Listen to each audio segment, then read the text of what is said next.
सलाम, नमस्ते, सत श्री अकाल। मैं हूं रजा और आप देख रहे हैं रजाग्राफी की अंतर्राष्ट्रीय प्राइम टाइम रिपोर्ट, जिस रिपोर्ट के अंदर पूरी दुनिया की कुछ तमाम बड़ी बड़ी खबरें जो आपके लिए बेहद ज़रूरी हैं और जिस पर आपकी नज़र नहीं पड़ी, मैं आपको वो सब खबर बताने वाला हूं। इसलिए इस वीडियो को शुरू से आखिर तक ज़रूर देखिएगा। और हाँ, अगर आपको Israel, middle east, war update, फिलिस्तीन अपडेट, गाज़ा अपडेट, लगातार पल पल अपडेट चाहिए तो ये है मेरा दूसरा चैनल जिस पर मैं लगातार एक्टिव हूँ। नाम है रजाग्राफी अनस्क्रिप्टेड। आपको पहले भी बता चुका हूँ और फिर से बता रहा हूँ। तमाम अपडेट्स के लिए, मिडिल ईस्ट अपडेट के लिए, वॉर अपडेट के लिए, इजराइल अपडेट के लिए, गज़ा अपडेट के लिए, तमाम ऐसी खबरों के लिए मेरे दूसरे चैनल रजाग्राफी अनस्क्रिप्टेड को जाकर सब्सक्राइब कीजिए। लिंक डिस्क्रिप्शन में भी मौजूद है। मेरे दोस्तों, आपको बता दूं कि भारत के लिए एक बड़ा खतरा चीन बन चुका है। चाइना हमेशा भारत को धोखा देता आया है और अपने साथियों को भी धोखा देता आया है। चाइना ने सबसे पहले क्या किया, भारत के बेहद करीबी इलाके में मिसाइल मारकर गिराने का एक सफल परीक्षण किया। कहा जा रहा है कि भारत और रशिया ने जो मिलकर ब्रह्मोस मिसाइल बनाई है, खास वो भारत चीन के खिलाफ इस्तेमाल कर सकता है। तो उस मिसाइल को मार गिराने का सफल परीक्षण पहले चीन ने किया, समझिए। फिर उसके बाद इधर से भारत के साथ तनाव कम करने के लिए बातचीत का ड्रामा भी करने लगा। अब खबर यह है कि अंतर्राष्ट्रीय लेवल पर तमाम बड़े बड़े देशों की मीटिंग होने वाली है। उससे पहले चाइना ने भारत से, हिम्मत देखिए, सीधा सीधा कह दिया है कि हमें और हमारी सेना को, चीनी सेना को, अरुणाचल प्रदेश का जो तवांग का इलाका है वहाँ तक हमें और हमारी सेना को गश्त करने की परमिशन दीजिए। यानी दो खास जगह हैं वो हमारी हैं। पूरा अरुणाचल प्रदेश भारत का क्षेत्र है। और हिम्मत देखिए चाइना की कि चाइना ने भारत से कहा है कि हमें इन जगहों पर गश्त करने का परमिशन अलाउ कर दीजिए, हमें मतलब छूट दे दीजिए। अब ऐसे पर जहां आप कह रहे हो कि हम भारत के साथ तनाव कम करना चाहते हैं और फिर आप कह रहे हो हमें अपने इलाके में घुसने दीजिए और सेना को गश्त करने दीजिए। खैर, इस खबर से भारत और चीन के बीच तनाव बढ़ जाएगा। वहीं आपको बता दूं कि मोदी जी दुनिया की तमाम जंग रुकवा देते हैं, लेकिन अपने मणिपुर की रुकवा नहीं पा रहे हैं। मोदी जी यूक्रेन और रशिया की जंग रुकवा देते हैं, लेकिन फिलिस्तीन, गाज़ा, इजराइल की जंग नहीं रुकवा पा रहे हैं। खैर, ये तथ्य अंधभक्तों को समझ में नहीं आएगा, क्योंकि वो बेचारे ऐसी चीज़ खाते हैं जो गाय के पिछवाड़े से निकलती है। लेकिन मेरे दोस्तों, एक सच्चाई ये भी है कि मोदी सरकार चीन के खिलाफ खतरनाक बयान देने से बचती है और साफ बात बोलने से बचती है। अब आदमी भरोसा किस पे करे? इंडियन आर्मी पे। बिल्कुल। तो इंडियन आर्मी ने सीधा सीधा कहा है, रिपोर्ट ये मौजूद है और गोदी मीडिया की रिपोर्ट है भाई, कसम खुदा की मैं तुम्हें तुम्हारी लाठी से मारूंगा। ये देखो, गोदी मीडिया की लाठी तुम पर ही पड़ेगी। साफ साफ लिखा है, इंडियन आर्मी कह रही है कि भारत और चीन के बॉर्डर पर ऐसे कई सारे तनावपूर्ण मुद्दे हैं जो काफ़ी खतरनाक हैं। नॉर्मल दोनों के बीच कुछ नहीं है, लेकिन यही तो समझाना चाहता हूं कि नॉर्मल नहीं है, लेकिन फिर भी मोदी सरकार चीन के खिलाफ खामोश है। भारतीय एयरफोर्स के चीफ ने जो बात बताई है उससे आपके दिल को सुकून मिलेगा। इंडियन एयरफोर्स के कमांडर ने कहा है कि चाइना जो है लगातार हमारे इलाके के आसपास अपने इंफ्रास्ट्रक्चर बिल्ड कर रहा है, मिसाइल साइलो बना रहा है, मिसाइल लॉन्चर बना रहा है, घर बना रहा है, मकान बना रहा है, पटरी बना रहा है, गांव बसा रहा है। अब उसी के जवाब में भारत भी बॉर्डर के इलाकों पर कंस्ट्रक्शन शुरू कर चुका है। इंडियन एयरफोर्स कमांडर ने यह भी कहा कि रशिया से जो हमें S-400 मिलने थे वो मिल चुके हैं, जो 2 रह गए हैं, जो डिले हैं, वो 2025 तक हमें रूस दे देगा। वहीं भारत को काफ़ी बड़ी कामयाबी मिली है। भारत शॉर्ट रेंज की मिसाइल सफलतापूर्वक परीक्षण कर लिया है।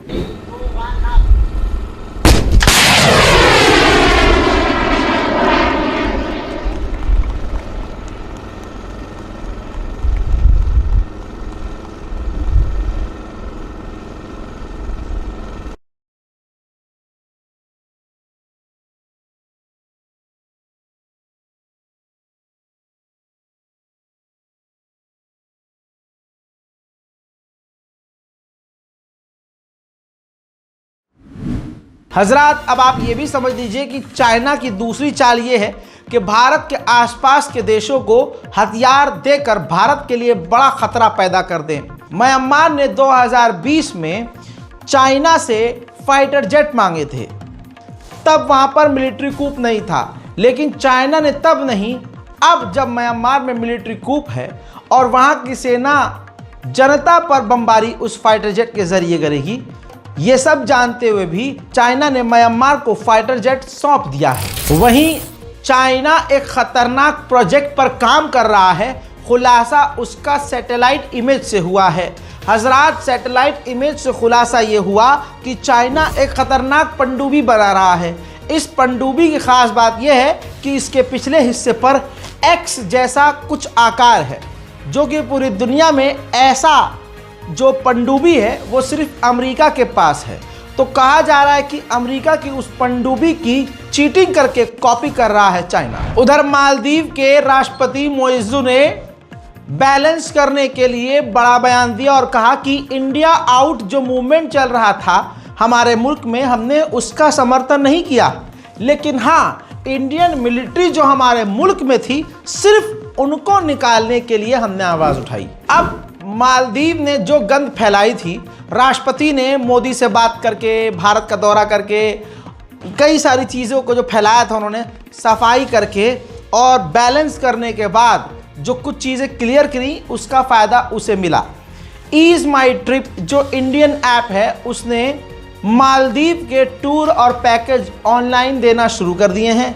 कहा जा रहा है कि अब भारत के टूरिस्ट भारी मात्रा में पहले की तरह मालदीव जाना शुरू कर देंगे। उधर खालिस्तान, जिसे आतंकी संगठन भारत घोषित कर चुका है, बता दूं, उस खालिस्तान और निज्जर को लेकर कनाडा और भारत के बीच तनाव था। खबर अब ये आई है कि उस मुद्दे को लेकर, खालिस्तान और निज्जर के मुद्दे को लेकर मोदी सरकार और कनाडा की गवर्नमेंट कई बार चुपके बातचीत कर चुकी है। भारत के विदेश मंत्री माननीय जयशंकर पाकिस्तान के अंदर SCO शंघाई कॉरपोरेशन ऑर्गेनाइजेशन की मीटिंग में गए हैं। ये जो ग्रुप है चीन के द्वारा बनाया गया है, और जब पाकिस्तान वो पहुंचे हैं इस मीटिंग को ज्वाइन करने के लिए, तो आलोचना भी जहां हुई तो उन्होंने सफाई में कहा कि हम पाकिस्तान के साथ रिश्ते ठीक करने नहीं आए हैं, हम तो बस इस मीटिंग में शामिल होने आए हैं। जैसे एग्जाम्पल के तौर पर फुप्पा जी किसी की शादी में गए हैं, जिसकी शादी में गए हैं 20 साल से उससे लड़ाई है, लेकिन फुप्पा जी गए हैं और कह रहे हैं कि नहीं नहीं, मैं तो शादी में आया हूं, मैं तो दूल्हे से अभी भी नाराज हूं और दुल्हन से मेरा कोई मतलब नहीं है, मैं तो यहाँ सिर्फ बिरयानी खाने आया हूं। आप समझ रहे हैं, चाइना भारत का दुश्मन है, जहर उगलता है और ख़तरनाक काम कर रहा है। पाकिस्तान भारत के लिए ख़तरा है, लेकिन फिर भी मोदी सरकार के विदेश मंत्री, हमारे इस देश के विदेश मंत्री शंघाई कॉरपोरेशन ऑर्गेनाइजेशन की मीटिंग में हैं। अब अगर इसकी जगह, इस व्यक्ति की जगह कोई मुस्लिम होता और वो पाकिस्तान किसी मीटिंग में जाता चीन की, तो आप जानते हैं कि गोदी मीडिया के टाइटल और एपिसोड और पॉडकास्ट किस नाम से होते। उधर भारत क्वाड देशों की नेवी ड्रिल होस्ट करेगा, यानी भारत की नौसेना, अमेरिका, ऑस्ट्रेलिया, जापान, इन तमाम देशों की नेवी ड्रिल हमारे ही क्षेत्र में होगी, जिसे लीड होस्ट भारत करेगा। हजरात, भारत के लिए सबसे बड़ा खतरा एक और है, पाकिस्तान। पाकिस्तान की एयरफोर्स भारत की एयरफोर्स से 14 साल एक झटके में आगे हो सकती है। पाकिस्तान की एयरफोर्स चाइना से FC-31 top most advance fighter jet खरीदने की बात कर रही है। अगर China FC-31 fighter jet Pakistan को दे देता है तो भारतीय एयरफोर्स से पाकिस्तान 14 साल आगे हो जाएगा। उधर पाकिस्तान की बात आई है तो पाकिस्तान की भी सुनिए। पाकिस्तान के अंदर आतंकी हमले में 6 पाकिस्तानी आर्मी के टॉप जवान, टॉप कमांडर और कई साथ में आम लोगों के मारे जाने की खबर है आतंकी हमलों में। वहीं पाकिस्तान 45 बिलियन रुपया खर्चा करेगा अपने मुल्क में चाइना के जो प्रोजेक्ट्स हैं उनको बचाने के लिए, चाइना के जो वहाँ लोग काम कर रहे हैं उनकी सिक्योरिटी के लिए और उनकी प्रॉपर्टी को सेफ रखने के लिए। उधर पाकिस्तान और चाइना की बल्ले बल्ले हो गई है 1.6 बिलियन डॉलर की डील। अजरबैजान ने चाइना और पाकिस्तान से की है फाइटर जेट की, जो चाइना और पाकिस्तान ने मिलकर JF-17 बनाया था, उसे अजरबैजान खरीद रहा है। मेरे दोस्तों, IMF किसी भी देश को गरीब कर सकता है, किसी भी देश को अमीर कर सकता है। पाकिस्तान की गरीबी में वर्ल्ड बैंक का बहुत बड़ा हाथ है। जैसे ये खबर, IMF ने शर्तें रखी थी कि आप हमारी बात मानोगे तो हम आपको लोन देंगे। अब शर्त आप जब समझेंगे तो आपको पता चलेगा कि IMF कितना खतरनाक है। खबर यह है कि IMF की शर्त को फॉलो करते हुए पाकिस्तान की गवर्नमेंट ने 1.5 लाख जॉब नौकरियां खत्म कर दी और अपनी सरकार से 6 मिनिस्टर्स को हटा दिया। इसकी वजह क्या है नहीं पता, लेकिन IMF की यह मांग थी। वहीं मलेशिया के प्रधानमंत्री पाकिस्तान पहुंचे और मेन बात यह हुई कि उन्होंने कश्मीर के मुद्दे पर बोला कि UN का जो रेजोल्यूशन है उसी के मुताबिक पाकिस्तान और इंडिया के बीच जो कश्मीर का मुद्दा है उसको हल होना चाहिए। ठीक इसी के बाद मलेशिया के प्रधानमंत्री बांग्लादेश गए और उन्होंने वहां जाकर कहा कि हम 18,000 बांग्लादेशी वर्कर्स को मलेशिया में नौकरी देंगे। रशिया के ऊपर खतरनाक पाबंदी है जिसकी वजह से वो किसी भी देश से आसानी से डील नहीं कर सकता। ऐसे में भारी मात्रा में पैसे पाकिस्तान को रशिया को लौटाने थे, तो ऐसे में तमाम पाबंदियों को बाईपास करने के लिए पाकिस्तान और रशिया ने सॉल्यूशन ये निकाला कि अब भारी मात्रा में पैसों की जगह पाकिस्तान रूस को संतरे और चावल देगा। वहीं पाकिस्तान में गृह युद्ध जैसा माहौल है। पाकिस्तान में इमरान खान की पार्टी PTI के लोग सड़क पर प्रदर्शन कर रहे हैं। सरकार ने मौका देखते ही तुरंत इलाके में इंटरनेट बंद कर दिया, लोगों पर ओपन फायरिंग करी, आंसू गैस के गोले छोड़े। मेरे दोस्तों, इसके बाद इस मामले में इमरान खान जो पाकिस्तान के पूर्व प्रधानमंत्री हैं, उनकी बहन को भी पाकिस्तानी मिलिट्री ने गिरफ्तार कर लिया। मेरे दोस्तों, बड़ी कामयाबी तालिबान को मिलती हुई नजर आ रही है। वीडियो आपके सामने है। तालिबान की डेलीगेशन रशिया पहुंची और रशिया में उन्होंने रूस के विदेश मंत्री सर्गेई लावरोव से मुलाकात करी। बड़ी बात यह है कि सर्गेई लावरोव ने कहा है कि जो पाबंदियां हमने तालिबान पर लगाई है हम उनको हटाने वाले हैं, और तमाम दुनिया के बड़े बड़े देशों से रूस ने मांग की है कि जो अफगानिस्तान का पैसा आप लोगों ने फ्रीज किया हुआ है वो अफगानिस्तान को दे दे। वहीं तालिबान सरकार के भी अब ख्वाब बड़े हो गए हैं। तालिबान की गवर्नमेंट अब ब्रिक्स में शामिल होना चाहती है। उधर मेरे दोस्तों, तालिबान सरकार पाकिस्तान पर भड़की हुई है। तालिबान ने कहा है कि जो आतंकवादी हम पर अफगानिस्तान पर हमला कर रहे हैं उन आतंकवादियों को पाकिस्तान पनाह दे रहा है। उधर साउथ कोरिया ने मिलिट्री परेड करी और अपने खतरनाक हथियार और मिसाइलें दुनिया को दिखाई।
इसी के बाद साउथ कोरिया ने नॉर्थ कोरिया को धमकी देते हुए कहा कि अगर नॉर्थ कोरिया ने हमारे खिलाफ परमाणु का इस्तेमाल किया तो हम किम जोंग उन का पूरा रिजीम खत्म कर देंगे।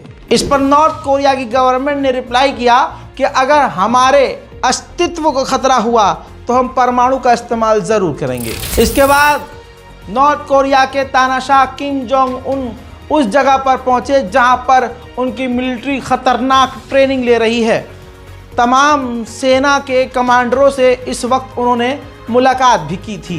मेरे दोस्तों, F-35 तो नहीं लेकिन F-15 तुर्की को देने के लिए अमेरिका तैयार हो गया है। अब पता नहीं कल तक जो अमेरिका तुर्की को कुछ देने से इनकार कर रहा था, तुर्की ने ऐसी अमेरिका की अंदर खाने क्या बात मान ली कि अब उसे F-15 मिलने वाले हैं। इंटरनेशनल एयर स्पेस अलास्का के करीब अमेरिका का फाइटर जेट उड़ रहा था। दादागिरी अमेरिका की है।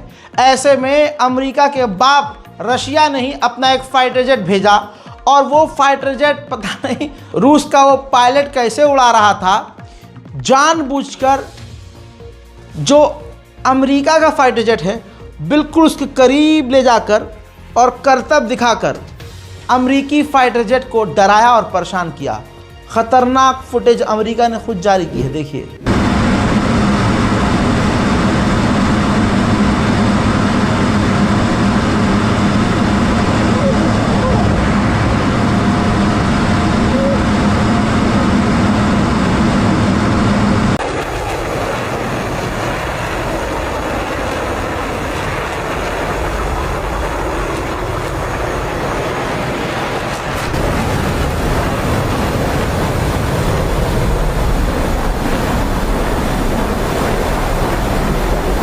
पूरी दुनिया पर अमेरिका राज करना चाहता है। इसी वजह से वो नहीं चाहता कि चाइना भी आगे बढ़े।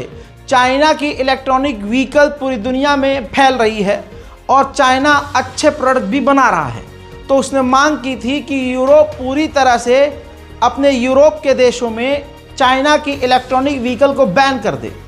अब यूरोप इस मामले को लेकर दो गुट में बंट चुके हैं। आधा ग्रुप कह रहा है कि हम बैन नहीं करेंगे, आधा ग्रुप कह रहा है कि बैन कर दो। ऐसे में हंगरी ने कहा कि अगर ऐसा बिल पास हुआ यूरोपीय यूनियन में तो हम वीटो पावर का इस्तेमाल करेंगे और चीन के खिलाफ इस कानून को पारित नहीं होने देंगे। लगभग इतिहास उठाकर देखेंगे तो पूरी दुनिया पर कब्जा एक वक्त ब्रिटेन ने किया था। आज के वक्त में ज़्यादातर देश आज़ाद हो गए बरतानिया से, अंग्रेज़ों से, लेकिन कुछ कुछ द्वीप और महाद्वीप पर अभी भी बरतानिया का कब्जा है। ऐसे में इस द्वीप को देखिए, जिस द्वीप को चागोस आइलैंड कहते हैं। ऑफिशियली ये मॉरिशस का है, लेकिन मॉरिशस पिछले कई सालों से कोशिश कर रहा था कि ब्रिटेन ये उसको सौंप दे। ऐसे में भारत ने भी मॉरिशस का साथ दिया और बार बार अंतर्राष्ट्रीय लेवल पर ब्रिटेन के खिलाफ मॉरिशस का साथ दिया, जिसके बाद बरतानिया ने अब वो आइलैंड पूरी तरह से सौंप दिया है मॉरिशस को। कहानी में ट्विस्ट ये है कि उस चागोस आइलैंड पर अमेरिका का बहुत बड़ा मिलिट्री बेस है। अब बरतानिया ने मॉरिशस को दे तो दिया, लेकिन डील ये हुई है कि ये आइलैंड हम आपको सौंप रहे हैं, लेकिन अमेरिका का मिलिट्री बेस यहाँ पर मौजूद रहेगा। मॉरिशस ने कहा कि भाई मिल तो रहा है कम से कम, तो एक्सेप्ट कर लिया उसने ये डील और साथ में भारत को शुक्रिया भी अदा किया। अमेरिका और अंग्रेज़ों का पुराना इतिहास है।